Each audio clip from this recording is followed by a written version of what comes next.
You know, I'm going to be real and transparent with you guys in this video. As I was getting ready to film this video was supposed to be something different. As I was getting ready to film this, I was looking through my analytics. That's kind of what I had planned. And it hit me. I felt imposter syndrome. And that's what we're going to talk about in this video. I was feeling like an imposter, even to the point where I almost said, you know what? I think I'm going to start creating different content. Let's talk about this.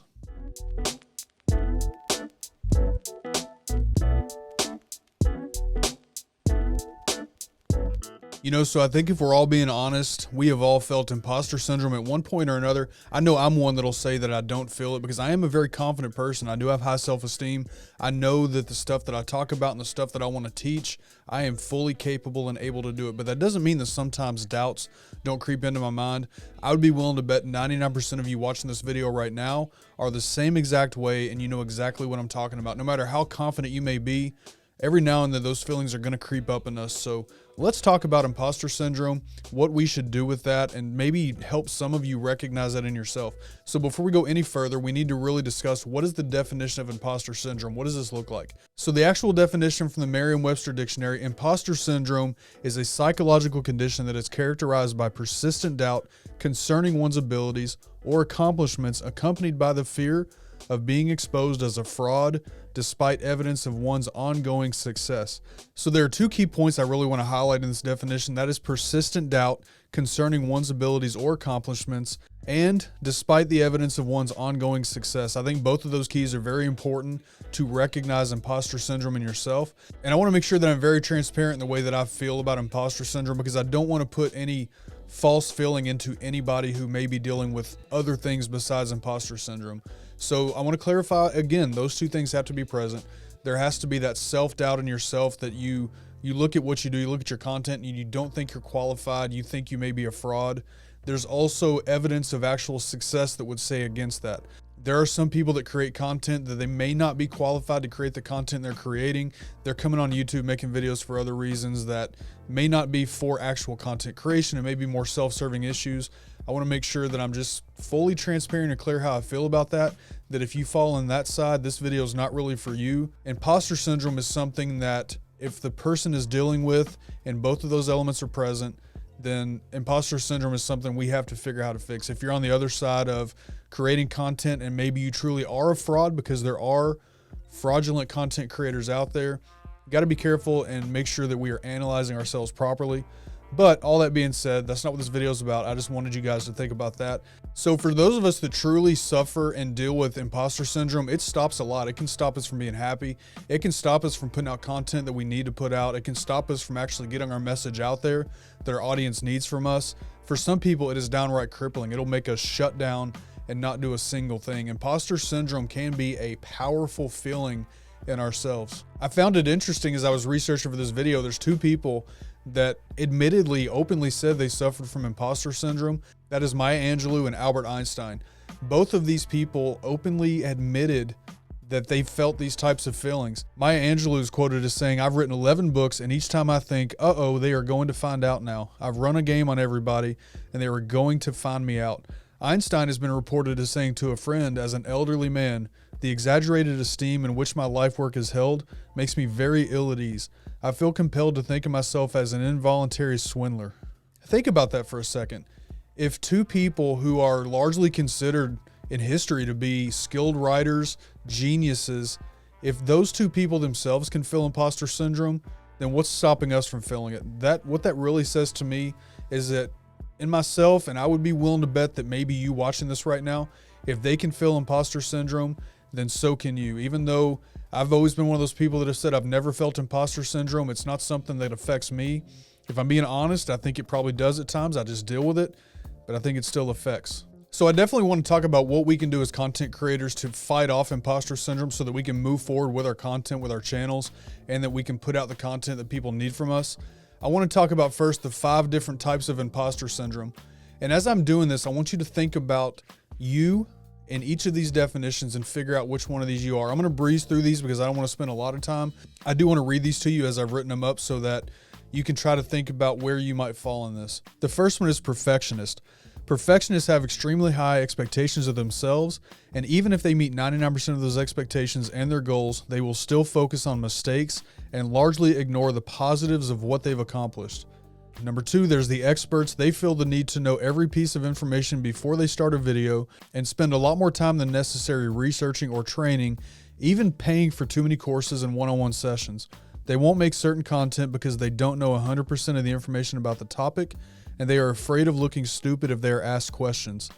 Third, we have the natural genius. When they struggle to accomplish something, he or she thinks that this means they aren't good enough. They are used to learning things easily, and when they struggle to make a piece of content, they feel as though they are an imposter because they don't already know. Then you have the soloists. Soloists are typically independent people that will feel like failures if they have to ask anyone for help, ask questions about a topic, or need to verify information they already know with someone else. This makes them feel like a failure. Last up, we have Superman or Superwomen. They overexert themselves to work harder than others doing similar content, only in an effort to prove they are not imposters. They feel the need to succeed in all aspects and types of content creation and feel stressed when they are not accomplishing something in some area of content creation. So those are the 5 different types of imposter syndrome. I'm going to also put those in the description of this video. I want you to do me a favor real quick. If you have to pause the video, that's fine. If you can do this while you listen, that's completely fine also. But I want you to comment down below which ones of those affect you from those different 5 definitions of imposter syndrome. And at this point, if you're still watching this video and you like this type of content while you're there, do me a favor, hit the thumbs up on this video. That would be greatly appreciated. Let's move on to me being transparent about myself, because if I'm going to ask you to do that, I'm going to do this myself also. So which 2 of those definitions do I fall into? Which ones of those cover me? So for me, I am a combination. I'm kind of a hybrid, if you will. And I'm guessing there's some of you that would fall into 2 different categories also. I'm kind of a hybrid of a combination of a perfectionist and Superman. Now, I have done hundreds and hundreds of videos and live streams. I have helped so many people over the course of doing content creation on 2 different channels. Depending on which type of content you're talking about, I've helped people in different ways. But even since transitioning over into the content creator space, the content coaching space, I have helped several people improve their content, improve their live streams, start using a new platform. You name it, we've talked about it and done it. I have helped several people, and I realize that. Now, I don't say that in an effort to come across as braggy or boastful. I say that because for these definitions, that's important to recognize in yourself. The reason that's important is because when it comes down to it, I still focus more on my mistakes and the things that I get wrong than I do the positives and the good things that I have done, the ways that I've helped people. It will literally drive me to the point of being stressed about every video that I put out, every topic that I want to talk about. It's something that I've gotten a whole lot better at, but I have recognized in myself that there is that doubt, that self-doubt, that if I'm not careful, can stop me from helping people the way that I really want to, can stop me from putting out content that people would like to see from me. So all that being said, I want you to look at yourself and consider where you fall in those and how imposter syndrome may affect you. Let's talk about how we deal with it. Now that we know the definition, we know the types, how do we deal with imposter syndrome? Now, of course, the first thing you have to do is be able to look at yourself internally and come to terms with the fact that you do feel imposter syndrome on any level. It doesn't have to be bad. It can be a little bit, or you can really suffer from imposter syndrome. Before we can move forward and fix that in ourselves, we have to first be willing to admit that we suffer from imposter syndrome. So what I'm going to do now is give you my 3 tips for overcoming imposter syndrome, how to move past it so that you can continue on this track that you are on to realize the dream that you have. How do you move past imposter syndrome? So the first thing you have to do is check your goals and your reasons why. What are your goals? What goals have you given yourself? What sort of timelines have you given yourself to become successful in what you would consider successful in content creation? Now, it takes the average YouTube channel 22 months to get to 1,000 subscribers. Now, 1,000 subscribers is typically kind of that important benchmark for all of us, because it means that you can join the partner program, you can start monetizing your channel, you start making money off ad revenue. There's also evidence that shows that when you do get to that 1,000 subscriber point, that you start getting better engagement. People view your channel as what they would consider successful. You've hit that point, so your engagement does increase. You'll get more likes on videos, you'll get more watch time, more comments. Now, that may not be across the board completely accurate, but data shows on average that does happen right around that 1,000 subscriber mark. Now, it's also important to note that that 22 months is the average with consistent uploads, following best practices, doing everything you can each video to improve. It could be a lot more, it could be less, that's just an average, but that is something to keep in mind. So you have to give yourself a reasonable timeline, a reasonable amount of time to become successful. And to be honest with you, I've gotten to that 1,000 mark before. I have monetized the channel. I'm going to go ahead and tell you, you want to make sure that you literally take that time to get there, because each time you do a video, you're going to improve. With every video that you put out, you're going to get better at something in content creation, whether you upgrade audio, whether you become a better speaker, better camera presence. There's something about every video that you're going to improve on. And so you definitely want that time to pass before you get to that 1,000 subscriber mark, before your channel becomes successful, so that by the time you get there, you actually look like a successful channel and that you are ready to meet the demands that come with that type of success. You also may have time demands on your life. You have family, you have work. If you're like me, you have a full-time job. So you have to understand the timelines that you have with all the other things you have going on, the demands of your time, the obligations you have. Those are also going to play effect on that timeline for you. You have to be more lenient with yourself. Check your goals. I think if you take care of that big thing there, then the odds of you falling to imposter syndrome will be a lot less. Okay, the number 2 tip that I have for you to deal with imposter syndrome is try to make yourself become a person who focuses more on your success than on your failures. Now, along the way of creating content, you are going to have several failures. They may be big, they may be small. It may be that you missay a word in a video or edited this part incorrectly. It could be something tiny like that that most people are not going to notice.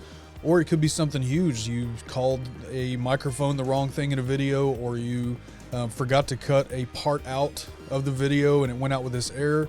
You're going to make mistakes in content creation. So we have to accept that right away. Now, if you focus on your successes instead though, then you're going to be able to deal with this a lot better. Look, I've had several successes across 2 channels when it comes to this. My first channel was a beard product review channel. I was able to work with several companies, and I still do now, developing products. There are literally products out there on the market that I have had a direct hand in making. I'm talking beard washes, beard oils. That is huge for me. That is a huge accomplishment. So when it comes to feeling like I want to talk about my failures or that I'm an imposter, why would I disregard that and only focus on the failures? I've done several more things on that side. Even in the content creation niche, I've been able to help several people improve live streams, improve their channels, get huge views on videos because they have done tags right or titles right or thumbnails better. So many successes that I can look back right now and say, I've done this, I've helped these people. Who am I to focus on my failures in those moments when those people are so happy that I was able to help them? And the same thing goes for you. You're going to have successes, you're going to have failures. Focus on your successes as best you can. You definitely want to be cognizant of your failures, because if you recognize those, you're able to fix those moving forward. But don't dwell on the failures. Focus on your successes. That's going to help you to be able to move past that whole imposter syndrome feeling. And most importantly, believe in yourself. Your audience, your viewers, the people you helped, they love the fact that you're creating this content. They respect you. They want to see your content. We owe it to them to put out the best content we can put out. So move past that. Do your best for them because we owe them. Now, tip number 3 is very simple for me, but this is something a lot of people don't like to do. Tip number 3, ask for help. Don't be afraid to ask for help. Make sure as a content creator that you have a circle, a small circle of people that you trust, that you know will tell you like it is. You want to make sure that, number 1, you don't have just a group of yes men that tell you that everything is great.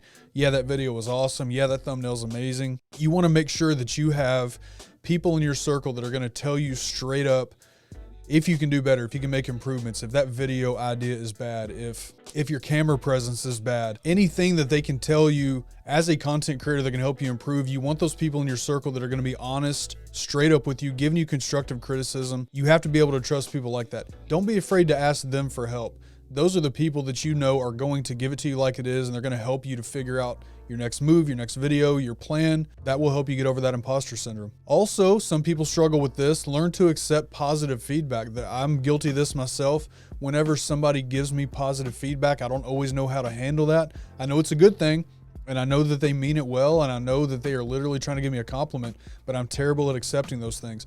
I think that goes right back along with the imposter syndrome, that I focus more on the bad things, on the failures. Don't be afraid though to accept that positive feedback, because the people that you trust are going to give it to you. If it's honest, they're going to be honest. You can trust that. Don't be afraid of it. The main part of that entire little block there, make sure that you have a circle of people you trust. Talk to them regularly.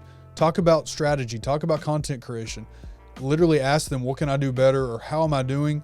They're going to be honest with you. If you have a circle of people that you trust, you are getting proper feedback, it's going to be easier for you to be able to deal with that imposter syndrome feeling because you got people you trust helping you get through that. So all that being said, no matter what you say, no matter who you are, no matter how strong you think you are, nobody is immune to imposter syndrome. If you tell yourself that you are immune to imposter syndrome and you've never felt it, let me be brutally honest with you, you are fooling yourself. Everybody's susceptible to it.